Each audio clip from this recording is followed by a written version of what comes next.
E aí, beleza? Sou Daniel da Vegantis Lover e nesse canal eu te ensino a fazer o melhor queijo vegetal que você já comeu, com gosto de queijo.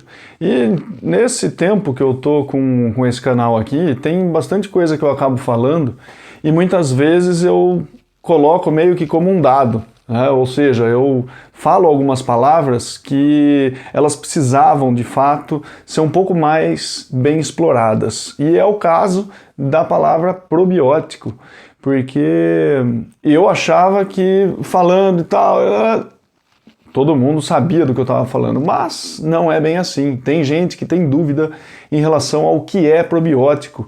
Então, nesse vídeo aqui, o que eu quero colocar é qual é a ideia que está por trás dessa palavra probiótico quando eu estou usando nos vídeos aqui, que é diferente de uma acepção um pouco maior da ideia de probiótico, tá? Porque você já deve ter visto ou lido em algum lugar que tem alimentos que são probióticos, né? E tem também alimentos que são pré-bióticos. Essa questão eu vou deixar para trabalhar num outro momento. O que é importante colocar aqui é que sempre que eu estou falando alguma coisa de uma receita, de um queijo vegetal fermentado no caso, sempre entra essa palavra probiótico, né? Por exemplo, o clássico, né? Castanha de caju, probiótico e sal. E aí, o que é esse probiótico então? Em poucas palavras, o probiótico ele é o veículo que contém os micro-organismos que vão transformar aquela massa de castanha de caju em um queijo vegetal fermentado. Eu acho que essa é a definição mais simples que eu consigo chegar. Agora, vamos só explorar algumas coisas. Primeiro, então, é um veículo que contém os micro-organismos. De que maneira esse veículo se apresenta, portanto? Ele pode ser líquido ou pode ser sólido, claro, né, como se fosse algum tipo de vegetal. Eu acho que o exemplo mais clássico de um vegetal que ele se apresenta como um probiótico, né, nessa situação aqui, é o chucrute. O chucrute ele é uma couve fermentada, né? Couve é um termo muito mais português de Portugal para isso, mas é o repolho fermentado.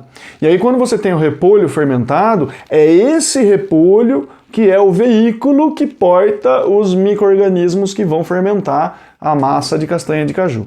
Tá? Esse veículo, como eu falei, ele pode ser líquido também, ou seja, você fermentar alguns vegetais em salmoura.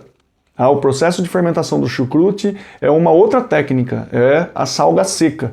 E a salmoura já é uma outra técnica que conta com um líquido com sal, por isso salmoura. E aí os vegetais estão lá dentro e eles vão fermentar.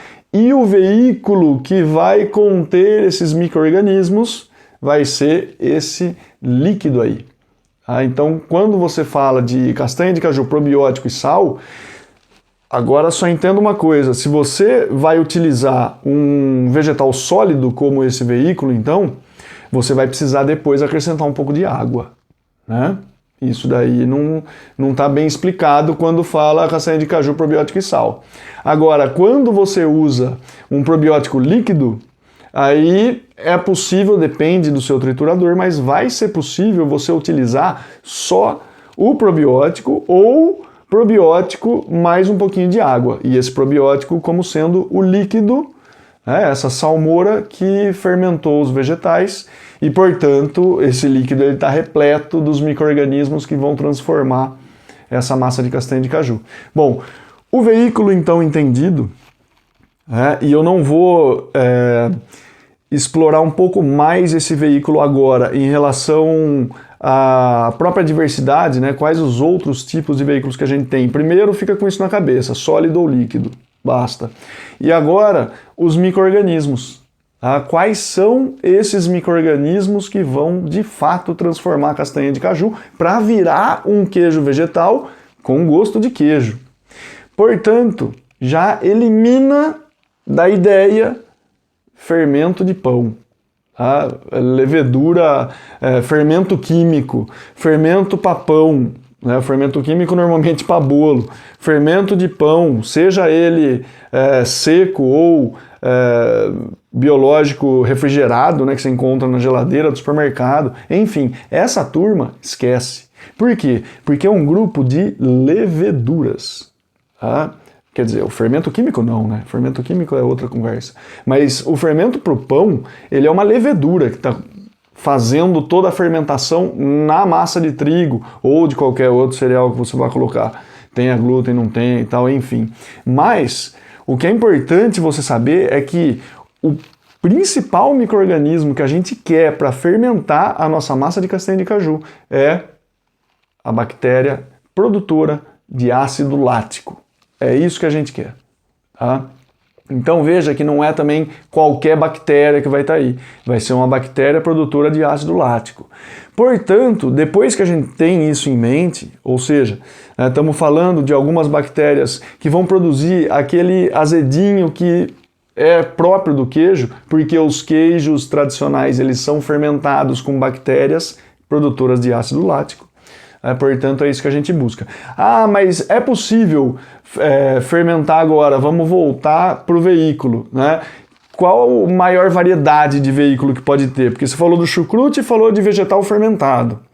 Esses dois que eu falei, eles são, né, seja no sólido ou no líquido ali, são os dois principais agentes de fermentação, os principais veículos que vão conter uma grande parte de bactérias produtoras de ácido lático. Tá? Agora, existem outros veículos que podem ser usados para fermentar um queijo vegetal, o Rejuvelac, por exemplo, o kefir de água, podem ser utilizados também, mas eles não vão ter uma predominância de bactérias produtoras de ácido lático. Vão ter também outros tipos de bactérias.